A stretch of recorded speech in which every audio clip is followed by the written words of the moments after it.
Husband നിരന്തരമായിട്ട് cheat ചെയ്തുകൊണ്ടിരിക്കുന്നു. ഇത് അറിഞ്ഞിട്ടും ഒന്നും ചെയ്യാൻ പറ്റാത്ത കുറേ ഭാര്യമാര് മക്കളെ ആലോചിച്ചിട്ട്, ജോലി ഇല്ലാത്തത് ആലോചിച്ചിട്ട്, എവിടെ പോകുമെന്ന് ആലോചിച്ചിട്ട് ഇവർ സംസാരിച്ച് തുടങ്ങുമ്പോൾ തന്നെ പറയാൻ എന്താണെന്നറിയോ, എനിക്ക് ആ മനുഷ്യനില്ലാതെ എന്നെ കൊണ്ട് പറ്റില്ല.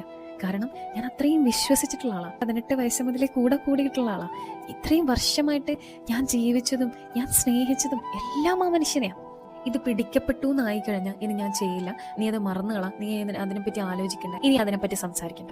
ഏതൊക്കെ സമയം ഈ സ്ത്രീ ഭയങ്കരമായിട്ട് മെന്റലി സ്ട്രെസ്ഡ് ആവുന്നുണ്ടോ ആ സമയത്തൊക്കെ അയാൾ അവരെ ക്രോസ് ചെയ്യും.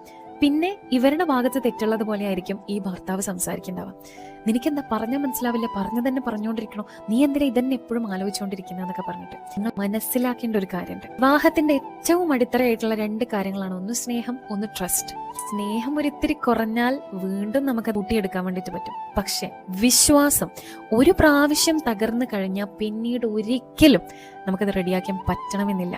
ചിലപ്പോൾ മാസങ്ങളും വർഷങ്ങളും എടുത്തേക്കാം. ഒരു പ്രാവശ്യം നമ്മുടെ വീട്ടിൽ കയറി മോഷ്ടിച്ചിട്ടുള്ള ഒരു ബന്ധുവിനെ എവിടെ കണ്ടു കഴിഞ്ഞാലും നമ്മൾ ആ കണ്ണിലൂടെ മാത്രമേ നോക്കുള്ളൂ, അല്ലെ? അതേപോലെയാണ് വിശ്വാസവഞ്ചന കാണിച്ചിട്ടുള്ള ഒരു പാർട്ട്ണറും. എക്സ്ട്രാ മാരിറ്റൽ അഫെയർ ഒന്നും ഒരു രീതിയിലും ഒരാൾക്കും പ്രോസസ് ചെയ്യാൻ പറ്റുന്ന കാര്യങ്ങളല്ല. എന്നിട്ടും they are staying with you. കാരണം അവരത്രമാത്രം നിങ്ങളെ സ്നേഹിക്കുന്നതുകൊണ്ടാണ്. So you should be grateful. നിങ്ങൾ